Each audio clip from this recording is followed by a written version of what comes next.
Welcome in, everybody, to the most accurate podcast. For those of you who may not know who I am your host, Addison Hayes. I primarily do Dynasty content over on Dynasty League Football YouTube channel, but I'm crossing over to the redraft streets this summer, especially for this Team Map podcast and contributing on the 4for4 YouTube channel. But you guys know the co-host, John Paulson. You guys know his face, you know his voice, you know his super accurate, award-winning rankings and projections. John, how's it going today, man? It's going all right. It's our first podcast video of the year. We're getting into some interesting discussion about my rankings versus experts' consensus ranking. Also, ADPs kind of play a factor. So it should be an interesting discussion to kick us off here in early July. Yeah, so I'm very excited for this show. This was the first show that I wanted to kind of kick it off with. Was, we know that you've been in the lab for months now at this point, cooking up all of these stat projections and rankings for a bunch of players, every single team. So I wanted to see how that compared to, like you said, expert consensus rankings. So I pulled from Fantasy Pros. It's their ECR, where they just basically, gather everybody's rankings, throw it into one big consensus rankings, and that is basically what it is. So I wanted to compare your stuff versus basically the community and how they feel about all of these players. And we have some pretty good differences for some of these players. Before we get into that, though, I did want to get into a semi warm-up, just like a quick subtopic, a little mini discussion. It was a fun idea that I had based on the movie World War Z, which, for those of you that may not know, or maybe do know, that is the Brad Pitt zombie movie where the zombies run at like full speed. So it's kind of terrifying. But in that movie, there's an idea that is introduced called the 10th man rule, where I believe the country was Israel. They were super prepared for this zombie apocalypse. And it was because within their own government, they had a rule that if everybody agreed that one thing was highly likely to happen or to not happen, it was that 10th man's responsibility to say differently and to prepare in case the opposite were to happen of what the consensus basically thought. So they're massively prepared for the zombie apocalypse in that movie. So what I wanted to do was, from this fantasy standpoint, was I wanted to see if John and I had players that we believe differently than what the consensus seems to believe on these players this year, maybe drastically differently. And that could be either positively or negatively. Everybody loves this guy, but you don't necessarily love him. Everybody kind of hates this guy, but you seem to see a lot more upside and you're kind of in on that player's value. So I'll just kick it off as a quick example. Mine is Rachaad White. It seems that everybody seems to be tossing Rachaad White to the curb. He is outside the top 40 in ECR. I think he is your RB40 on the dot. So not to say that you're incorrect, but I think I see some upside there with Rachaad White that a lot of people aren't, obviously because of the shiny new toy that we have in Bucky Irving and what he did at the end of last year, which, not to discredit Bucky Irving or have this as an anti-Bucky Irving take, because he was phenomenal. Post bye week last year, he was on pace for 2,300 total yards and 11 touchdowns on 360 total touches. That was Bucky Irving from week 12 on, not including the one game that he missed due to injury. Now, Rachaad White over that same stretch from week 12 on, not including the game that Bucky Irving missed. So all games that Bucky was healthy for and Rachaad White was healthy for. Rachaad White was also on a 17-game pace of 1,000 total yards and 7 touchdowns on 200 touches. And like I said, that was in games where Bucky was completely healthy, completely dominating. Rachaad White was still at least producing as, a very solid high-end RB3 or flex option for you. And that not even includes the game that Bucky was hurt, where Rachaad White was the full-time RB1 for Tampa Bay, where he totaled 109 yards and 2 touchdowns. So I think that Rachaad White, like I said, we seem to be tossing him to the curb. And I think that he offers very solid flex or RB3 appeal on a weekly basis when Bucky Irving does get hurt, or when Bucky Irving is healthy. But when Bucky Irving does get hurt, Rachaad White has, top 15, if not even top 12 upside in this high end explosive Buccaneers offense. And I think that he's just a cheaper version of Jaylen Warren, a cheaper version of Tyjae Spears, a couple of the Tyron Tracy. Even it just feels like Rachaad White, because of the shiny newness and amazingness of Bucky Irving, Rachaad White is just kind of down here, thrown away, and I don't necessarily agree with that. Yeah, I mean, I'm definitely on the Irving train with the rest of the World War Z folks. That was a long way to go for a reference to a 12-year-old movie, but I like the concept behind it. I see what you're saying. I'm looking at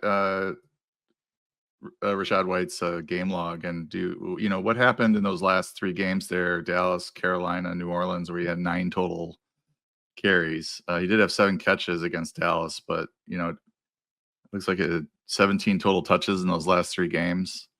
Before that, he was in an every week role of at least 12 touches, pretty much. There was a little hiccup there in week 8 and 9 where he didn't see the ball a ton. I think my concern with White and trying to, I think it definitely has, the upside that you mentioned, if there was an injury to Irving, no doubt about that. On a weekly basis, though, if Irving's healthy, I'm going back to what Todd Bowles told The Athletic, that he, quote unquote, expects greatness from Irving, and that his opportunities, quote, are likely to increase substantially. So to me, that tells me that White's probably going to go to more of just a traditional lead backup role, as opposed to a RB1A, RB1B type role, which I think for most of the season, they sort of had that even when Irving started to emerge. White was still seeing double-digit carries from week 12 to week 15. Some of that was Irving's injuries in that span, but I don't think that we're going to have multiple 6, 7, 8 games where White's seeing 10 plus carries. He is still pretty good as a pass catcher. He did have 51 catches last year. He could still have a 35, 40 catch season as the backup, but I think when Irving's healthy, we're seeing more of a pure backup role for White. Yeah. No, I completely agree. This is not anti-Bucky Irving whatsoever. I just think that Rachaad White is not being slept on, but just an afterthought at the end of these drafts here.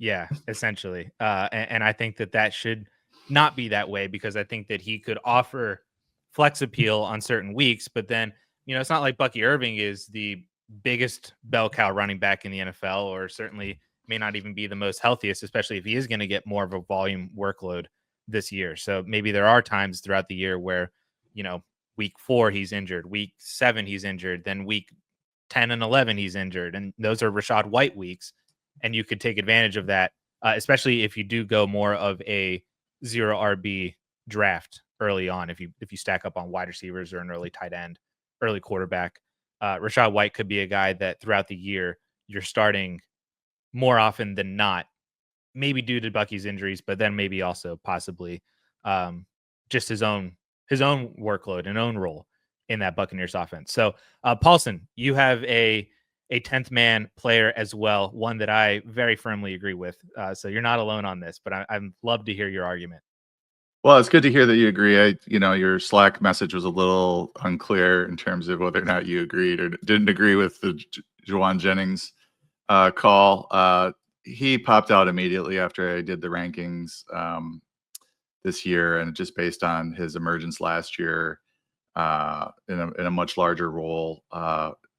Brandon Ayuk is recovering from an ACL, MCL injury, unlikely to play in September is what I'm reading. And that could linger further into the season. So I'm sort of expecting maybe a half season from Ayuk. It could be a little bit more, but maybe a half season production based on what he did last year and on a per game basis. So Ayuk's not a huge factor in September and perhaps October. Ricky Pearsall is a factor. He did play well at the end of last season. I think it's going to be Jennings and Pearsall as playing 80, 90% of the snaps. Jennings might not come off the field. He's an excellent run blocker. And, he even performed a little bit better production-wise with Ayuk in the lineup than he did with Ayuk sidelined. So I'm not really worried about the Ayuk timing of that, return. And I think he's not going to be quite the same Ayuk until 2026 probably. Just looking at Jennings, in the 5 games that both Debo Samuel, who's gone now, and Brandon Ayuk played, Jennings averaged 2.8 catches for 46 yards and 0 touchdowns on 4.8 targets per game. In the 10 games that either or both Debo Samuel and Ayuk missed, Jennings averaged 6.3 catches for 75 yards, 0.6 touchdowns on 8.9 targets per game. Those are low-end wide receiver 1 numbers. And just looking at the last 2 seasons when he's played at least 70% of the snaps, which he's going to do easily this year if he stays healthy, he's averaged 5.3 catches on 7.6 targets for 66 yards and 0.5 touchdowns per game. That's 12.2 half PPR fantasy points per game. And those are low-end wide receiver 2 numbers. And that's basically where I have him ranked. And he's going wide receiver 38. I don't know. Experts consensus ranking 38. So, you're looking at high-end wide receiver 4 ADP. He's a guy that I'm looking at my roster. How do I want to, draft plan? Pretty much can grab him in the 7th round pretty easily. And I'm just going to basically put that in marker on my draft plan and plan to have him as my wide receiver 3. I know. I absolutely cannot agree with this more. I've been big on the Jauan Jennings train all offseason, especially from a dynasty perspective for, contending teams out there that if they just need somebody as not even just wide receiver depth, but an actual starter that you could throw into your lineup. Jauan Jennings is super cheap on the dynasty side. And I noticed that translated pretty heavily over into redraft as well, that his value is still pretty low. A lot of people, it's not necessarily to say that they're higher on Ricky Pearsall or maybe, they're higher on George Kittle or anything like that. It just seems to be a massive disbelief in the Niners offense as a whole. And I don't know if that's due to all of the players that they lost in free agency or due to trades, but a lot of that I think was on the defensive side. And I think that personally could be a positive for the offense in 2025. It's kind of like what happened with the Cincinnati Bengals last year, what happened with the Detroit Lions at the end of the year. When your defense is that bad, but your offense is still pretty good to even elite, those are going to be games where your defense is going to give up a lot of points. You're going to have to score a lot of points, and those points are probably going to come primarily through the air. Brock Purdy's going to be having to throw more to keep up in games to score and win games. Primary beneficiaries of that will, of course, be George Kittle, maybe Christian McCaffrey, he's healthy in the receiving game. But then, like you said, the receivers, it's like Jauan Jennings is the best bet at the receiver position, assuming that Brandon Ayuk is not fully healthy or even playing the vast majority of the season. Ricky Pearsall, this is his first real healthy offseason, and even he's not really that healthy right now as entering year 2.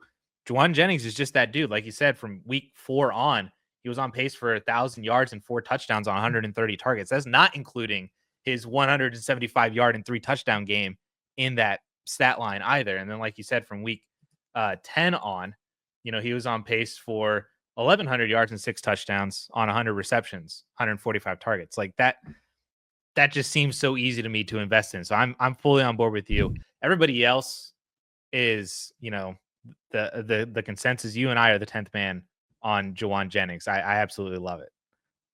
Yeah, just looking at my 2 articles that I write about free agency and who invested in the offensive line, who invested in defense, add up all the salary coming in and out of each team.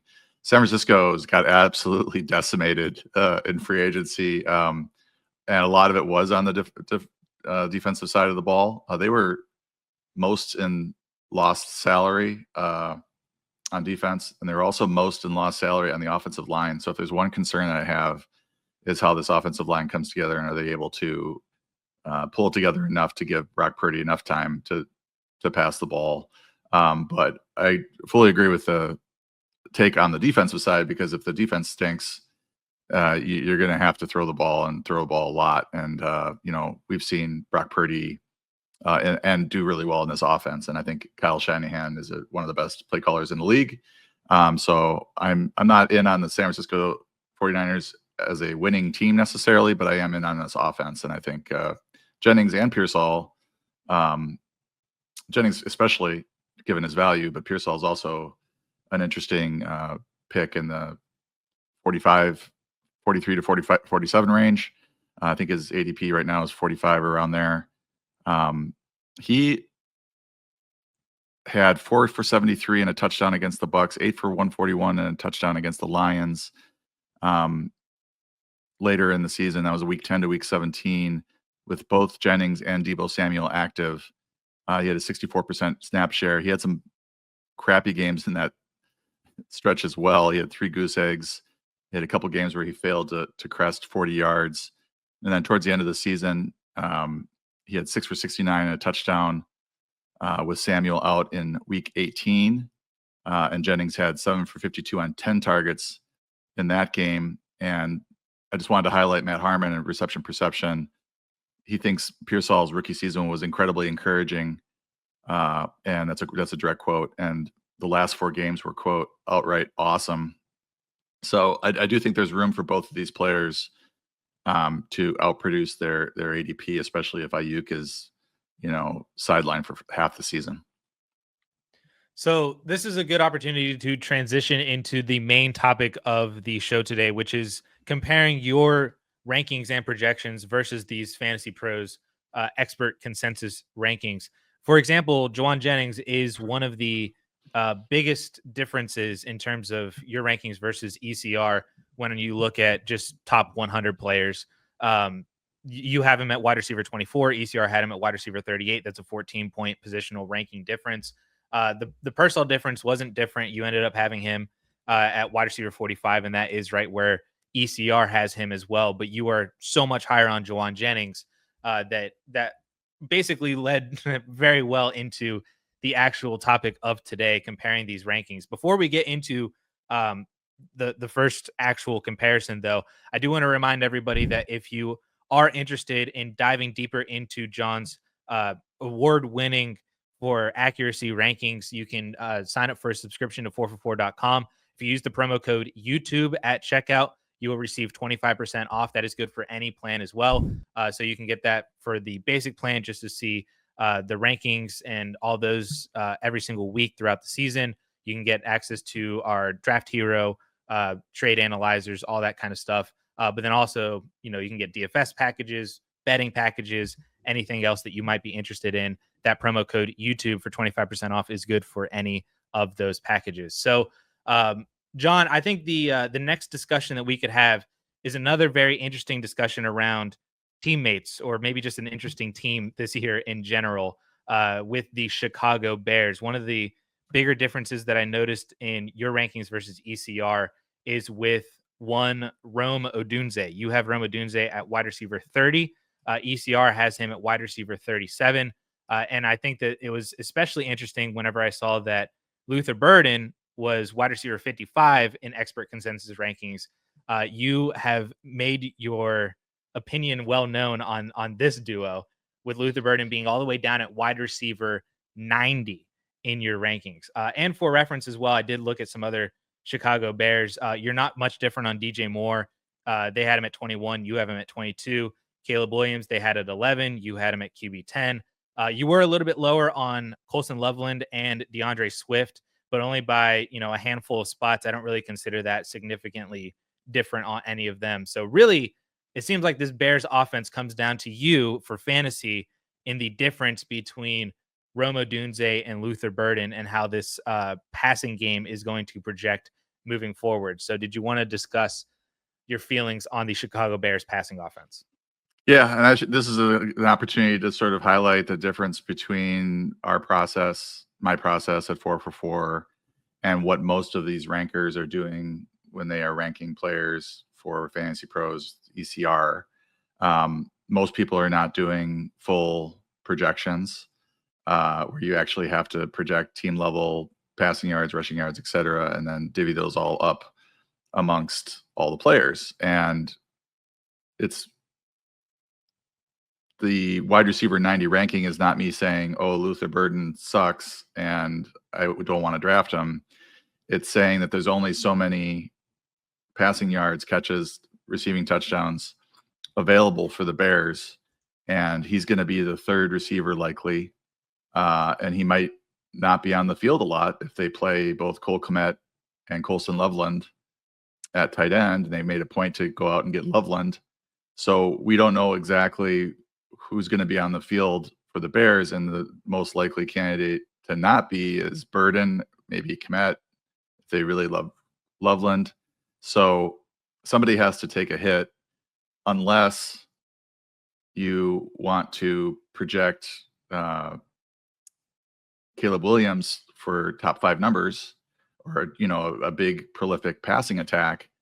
It's difficult to sort of justify all these ECRs for these different receivers. Now, if I bumped Odunze down to 37, that might bump Burden up to wide receiver 70, because it's, these guys down at this range are not, it doesn't take much to move them up 20 spots or even 30 spots if I wanted to. And I don't see a problem with Burden necessarily at wide receiver 55 if you want to bank on the upside of the offense or bank on a DJ Moore / Odunze injury, and now you have a second round talented receiver in a Ben Johnson offense.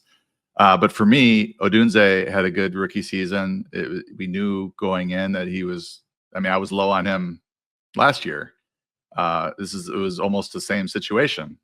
We have DJ Moore, we have a known target earner in Keenan Allen, 2 talented veteran receivers. They're going to sort of stunt Odunze's weekly role, and we saw what happened. He didn't produce on a weekly basis as a fantasy starter. I don't know what his ADP was last year, ECR was last year, but I'm sure it was around where Burden is going or is being ranked, wide receiver 55, or maybe even a little higher, because I think the hype coming in with Odunze was pretty big.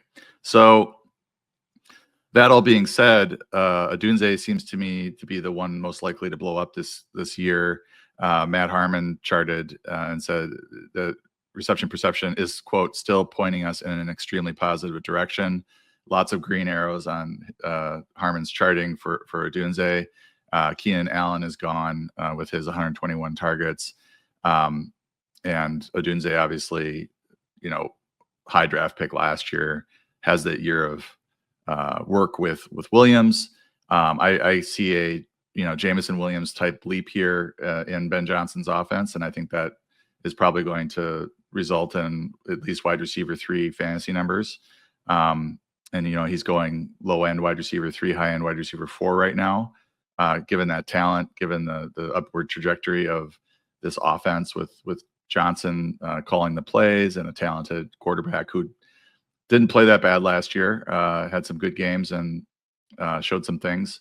Overall numbers were maybe just a little depressed, but I think that had more to do with all the stuff going on with the team as opposed to his talent or ability to put up points or put up passing yards. So, as a Packer fan, I'm upset. The Bears offense is primed for a leap, but I think one of the ways to capitalize is to take Odunze slightly ahead of his ADP. I think he's going to outproduce it. I looked up ADP last year had Rome Odunze as the wide receiver 39 in the 8th round. Keenan Allen was not much higher than that. He was wide receiver 35 at the end of the 7th. So, but as you said, at least ADP wise, it seemed like the community was still higher on Rome Odunze, who was a first round, top 10 overall draft pick last year, but as you mentioned, was beat out by the 2 better veteran producers in DJ Moore and Keenan Allen. And I do see a lot of the same parallels that you do between what happened to Odunze last year and what could happen to Luther Burden this year, especially since they also then drafted Colson Loveland top 10 this year. So like you said, if they are running 12 personnel, they have Loveland and Kmet out there at the same time, then you're assuming that DJ Moore and Odunze are the 2 wide receivers out there.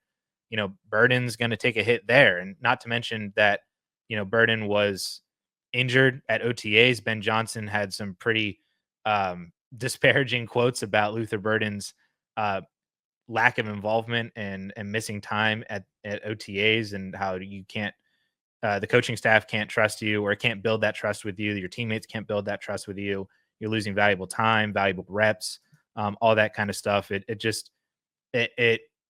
is concerning. I do agree that if you get down to a certain point, like if you want to go for the upside of Luther Burden, like he has a lot more upside than, some random like DeAndre Hopkins. I would probably take Luther Burden over DeAndre Hopkins, just because there's probably more upside there. with the younger guy versus the older veteran that we've kind of seen not a lot from over the past year or two.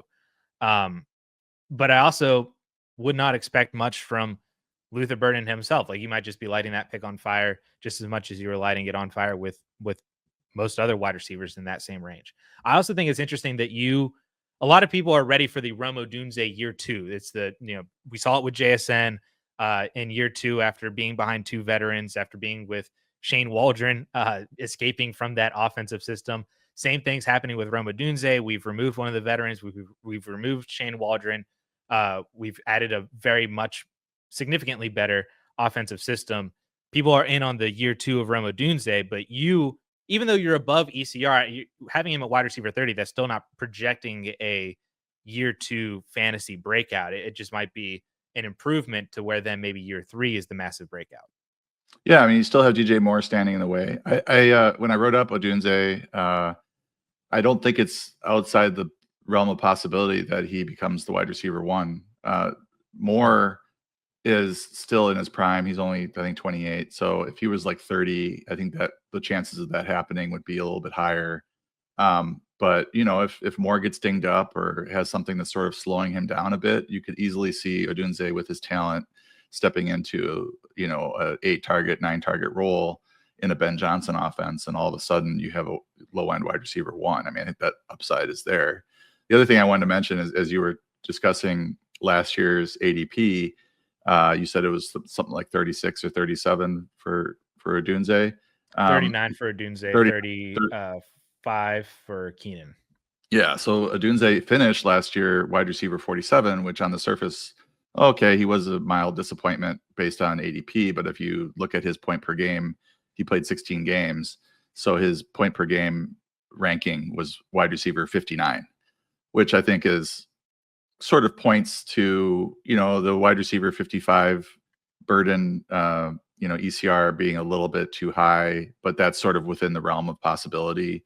And again, I wouldn't read too much. If you're in on this offense and you're in on Luther Burden as a talent, I wouldn't read too much into wide receiver 90 ranking. I think the issue there probably is the tight end situation and whether or not we get two tight end play, with Kmet being pretty talented and them going in on Colston Loveland pretty significantly with draft capital. Are they trying to get both players on the field?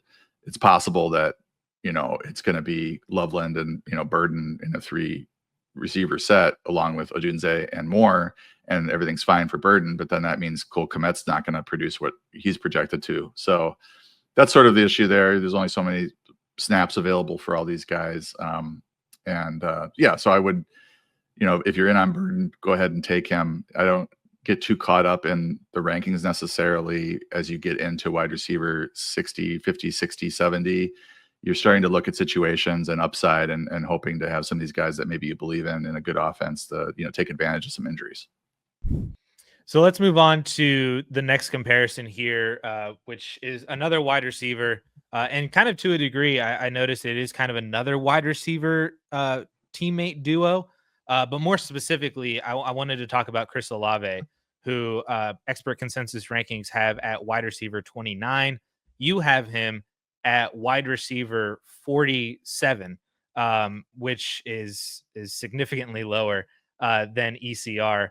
I did look. The 3 wide receivers below Chris Olave in your projections are Stephon Diggs, Darnell Mooney, Keon Coleman.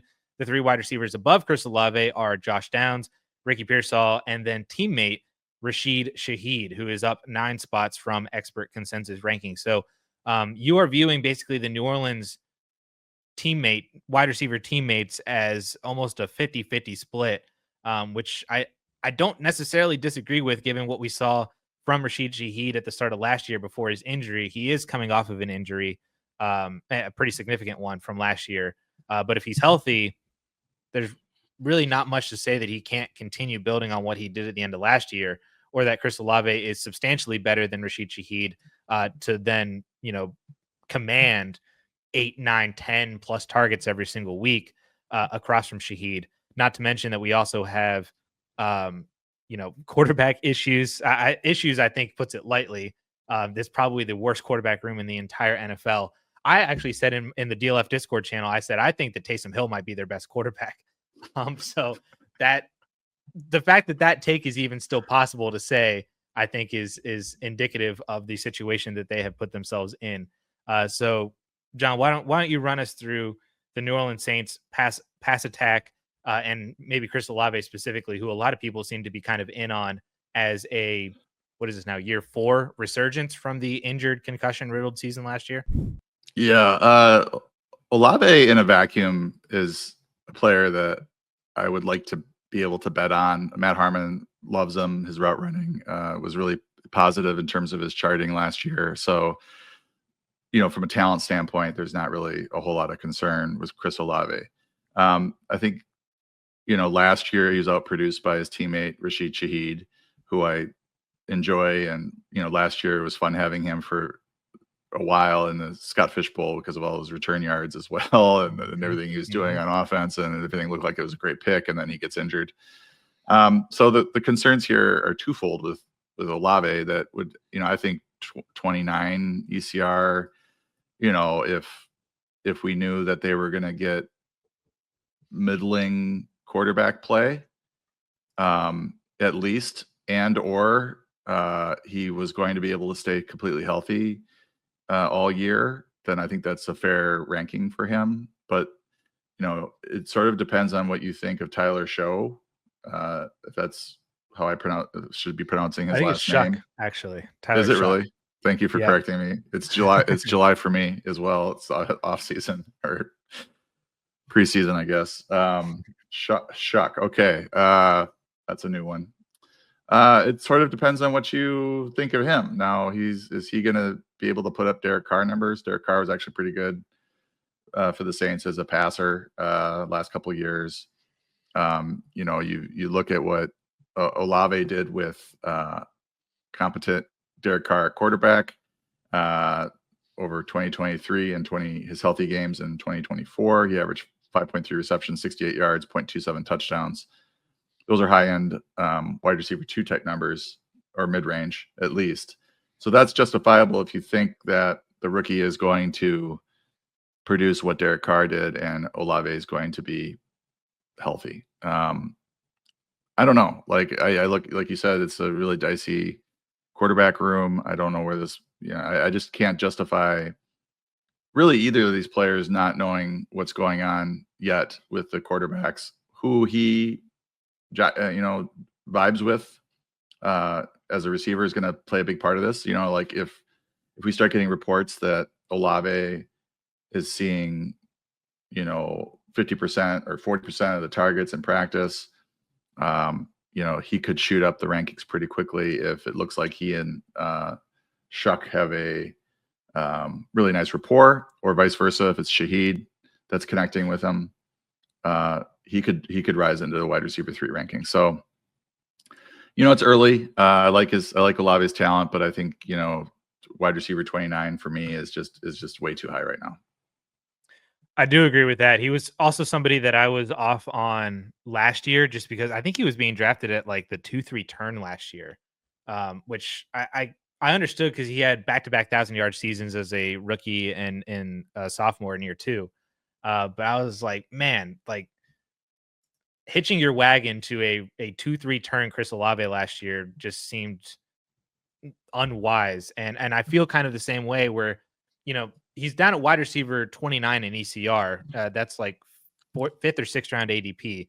That's not bad for a wide receiver who could still theoretically be a top 15 option given the target volume that he could receive and has received in the past. But I mean, I'm looking at other options around where he's going at ECR that you like substantially more. I mean, Xavier Worthy's just like a wide receiver spot ahead of him, essentially. You agree with ECR on that, so you'd much rather have him than Chris Olave. Jameson Williams is in and around there. Calvin Ridley, George Pickens, Jordan Addison. We have one other wide receiver that we'll get to in just a bit here that we'll talk about that you like substantially more, going behind Chris Olave and ECR. You've got even like guys like Khalil Shakir. We mentioned Jauan Jennings, Rome Odunze. Jacoby Myers is down in there too as a top 30 option for you behind Chris Olave in ECR. There's just a lot of wide receivers all feel very similar when you get down to this range that even though there is upside with Chris Olave, I also think there's a lot of upside with a lot of the receivers that I just named who also then don't have the super low floor of what if all their quarterbacks suck? What if Spencer Rattler's like not an NFL guy? What if Tyler Shaw? I've been calling him Kenny Pickett 2.0 this entire offseason since draft season. Like he's that bad of a prospect and went in the second round. I don't think we can really expect much from him either. It is just really, really hard, I think, to still buy into Chris Olave, even though the talent is there and it's very obvious that he's very talented. It's just the situation is going to drag him down so much that I agree with you. I don't think it's worth taking Chris Olave that high. And the other thing I would mention that's dragging him down, and to me, is he has 5 known concussions since 2020. So this is something that happens to him frequently. If it happens again, how many games is he missing? If he's out 3 or 4 games, that's going to send him into the wide receiver 4 rankings anyway, just because he's missing all that time. So, from a season long standpoint. So, yeah, I don't see a lot of reasons to want to bet on it. And just to give you an idea of what the team projections are, 3,445 yards passing, 19.7 passing touchdowns. So this is the one of the worst projected offenses in the entire league. So why are we, looking to try to draft a guy who we're not even sure is the best receiver on his team? I mean, we think he is from a route running standpoint, but Shaheed proved that he was pretty good too. They had 3,400 or almost 3,500 passing yards last year, and that was over half of that was Derek Carr.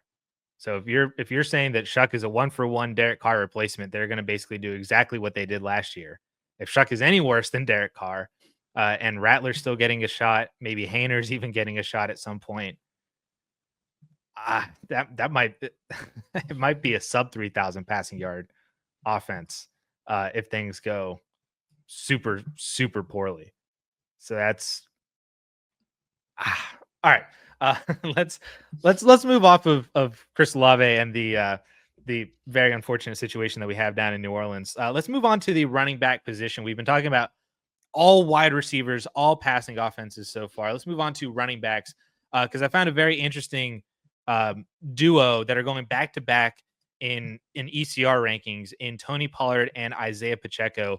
ECR has them at RB 27 and RB 28 respectively, but you have very different opinions on both of these guys. Tony Pollard, you have at RB 21, so that is $6 up from ECR. Isiah Pacheco, you have at RB 43, 15 spots below ECR. And I did look for comparison. Kareem Hunt, you have at RB 55, ECR has at RB 60. So you do like Hunt a little bit more, but I wouldn't say that he is the primary reason for Isiah Pacheco's fall from ECR and the big difference there. So we can talk about it. I would like to talk about both of these running backs, but which one you want to talk about first is entirely up to you between Pollard and Pacheco.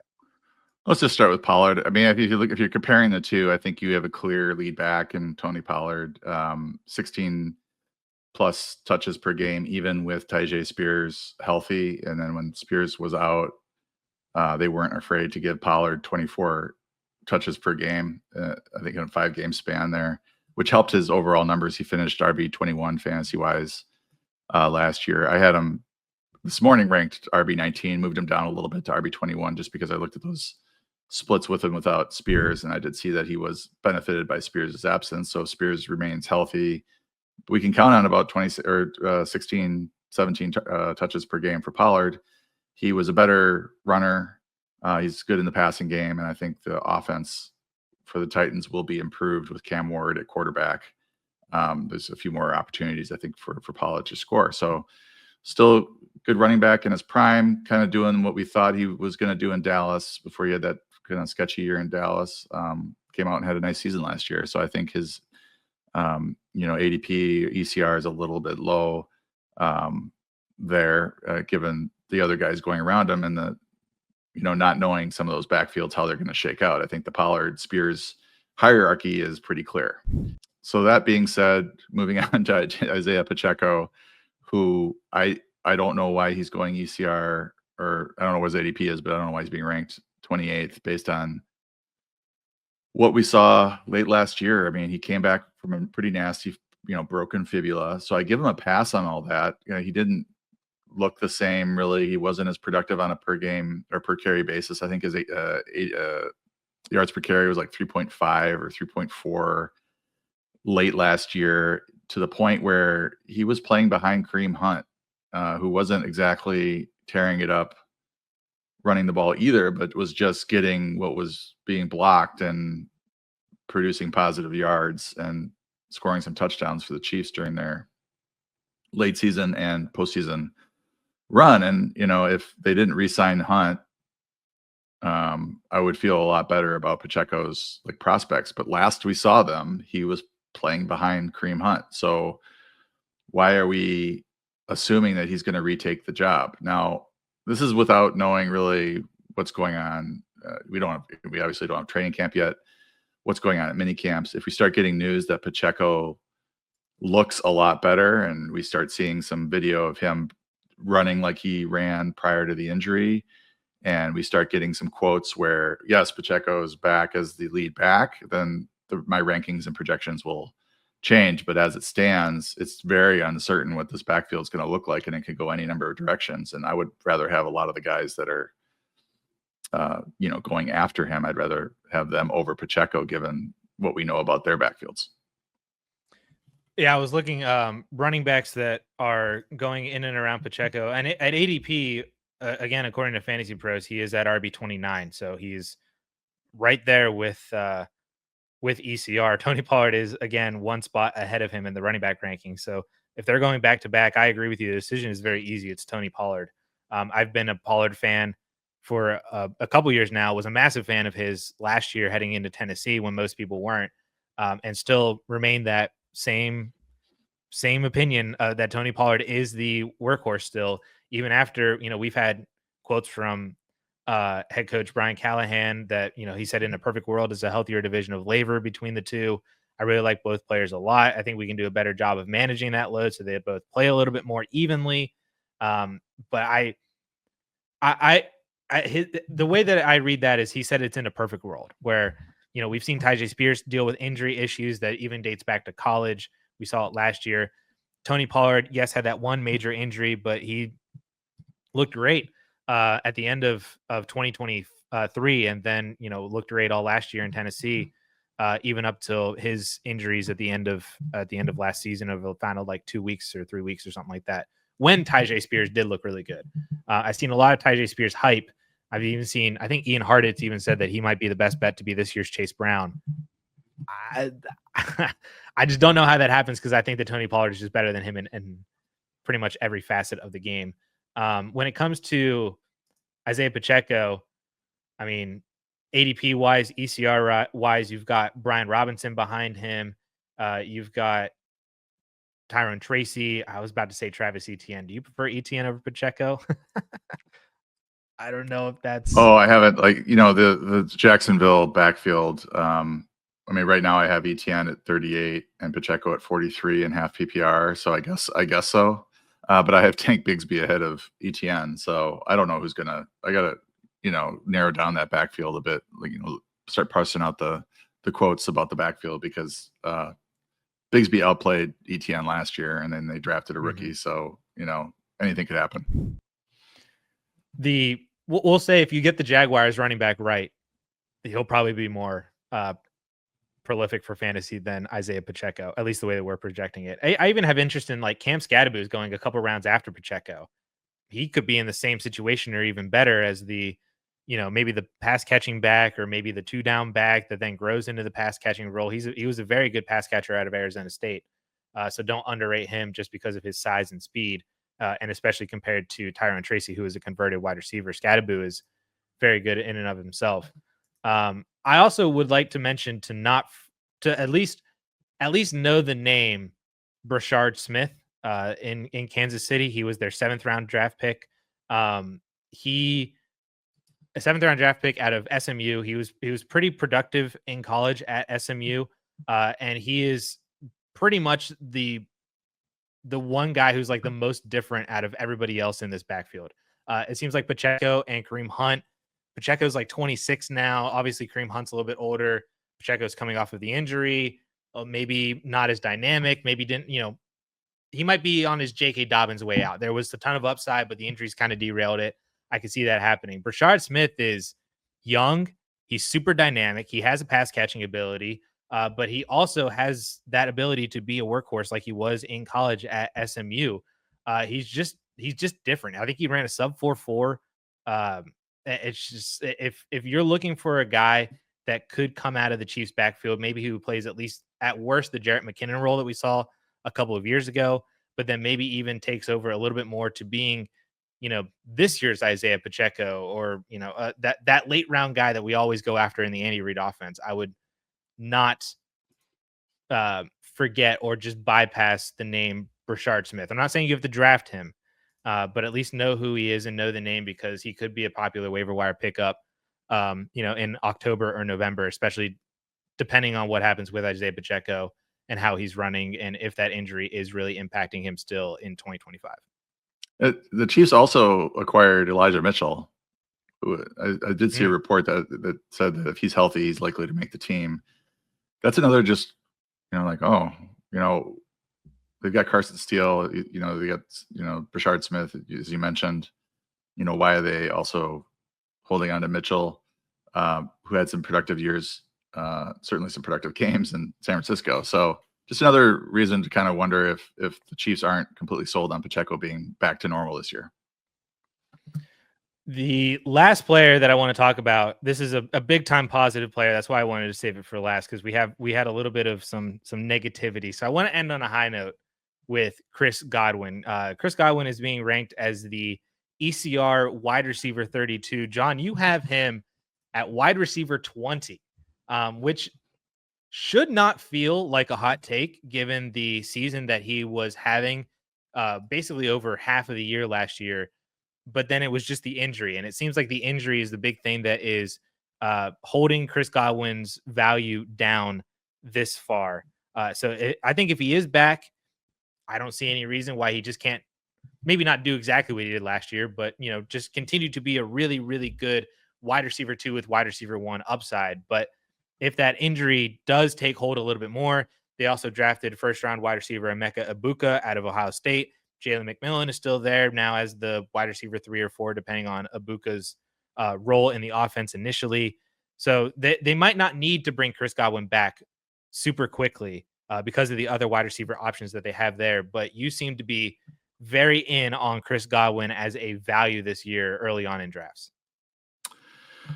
Yeah, I mean, everything, as I get into the projections process, and we're talking about players like Brandon Ayuk or Chris Godwin in this case, you're trying to figure out the injury timeline and what is the danger of them missing camp or missing week 1, and bake that into their projections. But the sort of the context we have to keep in mind is that at the time of his injury, Godwin was the overall fantasy wide receiver 2 back in the slot role. Now, that sounds good. Emeka Egbuka is also a slot guy. So there is a pretty significant chance that Godwin's not going to be running as many snaps in the slot. It was extremely productive, him in the slot. So they'd be kind of silly to just make him an outside receiver. But that's just something to sort of keep in mind. He was a wide receiver 33 in 2023. And then by the time he got injured last year, he was the overall fantasy wide receiver 2 in 7 games. So I've always been a big believer in Godwin's talent. I think some of his disappointments here and there have been more to do with how they're using him, where they're running him, than with anything he's doing wrong. So that being said, everything I'm seeing is that he will be available week 1. It's not a certainty. So that is sort of baked into his projection right now at wide receiver 20. If it starts to get a little dicier that he might go on PUP or miss the first month of the season, then he's going to drop substantially in the rankings, because anytime you take 4 games out of the projection, he's going to take a hit. But as it stands, I think he's a really nice value where he's going. And I'm assuming, 15, 16 game season for him and quite productive in that offense. He's got a nice rapport with Baker Mayfield. And I think they kind of pick up where they left off last year. Maybe not top 3 or top 2, but wide receiver 2 numbers are certainly within reach if he's ready to go week 1. He was on a 17-game pace of 150 targets, 120 receptions, 1,400 yards, and 12 touchdowns. And that is including the game that he left early because of that injury when he had 7 receptions for 65 yards. He did play 85% of snaps already, so the game was near the end whenever he got injured. But I mean, that production was absolutely bonkers. He was a league winner for the first essentially 2 months of the year up until that injury. And like I said, even if he's slow to come back, like he does play week 1, but he's kind of a little bit hampered just because he's not up to strength yet, not up to play speed. If you knock off like 30% of that production, like he's still going to be a pretty solid value. Like that's still 1,000-yard receiver. He still probably has decent odds of getting 8+ touchdowns in that offense. We have another year of Mike Evans, who I'm going to stop underrating Mike Evans just because I'm like, if this has to be the year. This has to be the year. I'm applying the Derrick Henry, strategy to Mike Evans as well, because he just continues to defy logic and defy time. But if he starts to slow down a little bit more this year, we also saw Mike Evans get hurt last year. So maybe Mike Evans gets hurt this year. Godwin plays some games as more of the wide receiver 1 that he didn't have that opportunity to do last year because he got hurt before Evans did. But he was still operating as pretty much that wide receiver 1 all last year. Like he can be a guy who every single year that he's played at least 14 games since 2019 has been a 1,000-yard receiver. And it's just whether or not the touchdowns are there, but he is I think still a very underrated wide receiver. And at wide receiver 32 prices, I don't know if I'm as high on as you are at wide receiver 20. I think I am a little bit worried about the injury, but at wide receiver 32 prices or slightly above that inside the top 25, we'll say, I think I'm buying in on Chris Godwin there for the upside that he could have with Baker Mayfield in this offense. And for those of you watching on YouTube, I do have a Chris Godwin jersey, Penn State jersey, hanging up behind me. So I am a Penn State fan, and Godwin was phenomenal at Penn State. So I love him. So maybe there's some bias there, but the numbers speak for themselves with what he's done in the NFL as well.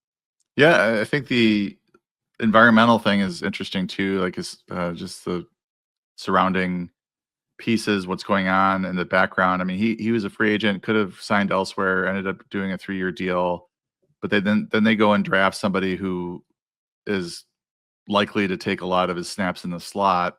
So it makes you wonder, long term, how are they viewing these two coexisting? And I'm sure they're sort of factoring in Mike Evans eventually declining. His Father Time is undefeated, but it's just a matter of when Father Time is going to beat you. But yeah, I could see if you're worried about the injury at all, wide receiver 20 is going to seem pretty aggressive. But if you're assuming he's out there for part of camp and week 1 and is ready to go week 1, then I think it's a fair projection given what he was doing last season. I love it. That is the end of the comparisons. There were some other differences and stuff. I noticed that you were a little bit lower on some rookies like Jaden Higgins. You were a little higher on Jack Besh. You're a little higher on Kyle Williams, which I do love to see. I'm a big Kyle Williams fan myself. But nothing I think too drastic. Those were pretty much some of the bigger differences that I did notice between your rankings and ECR. And like I said, before we got into these comparisons, if you wanted to check out any of Paulson's rankings now, leading up to draft day throughout the rest of the season, you can sign up for a subscription at 4for4.com for any of the plans. Use promo code YouTube for 25% off. That'll get you access to everything that we have behind the paywall, Paulson's rankings and projections. And if you want and have interest in the betting or DFS packages, that promo code will also work for those as well. So we appreciate you tuning in and hanging out with us today. We will have more of this content coming your way every single week throughout the remainder of the season. So stick around, hit that subscribe button or follow button wherever it is that you are listening or watching to this video or podcast. We appreciate you guys. We appreciate you guys listening, and we'll catch you guys next time. See ya.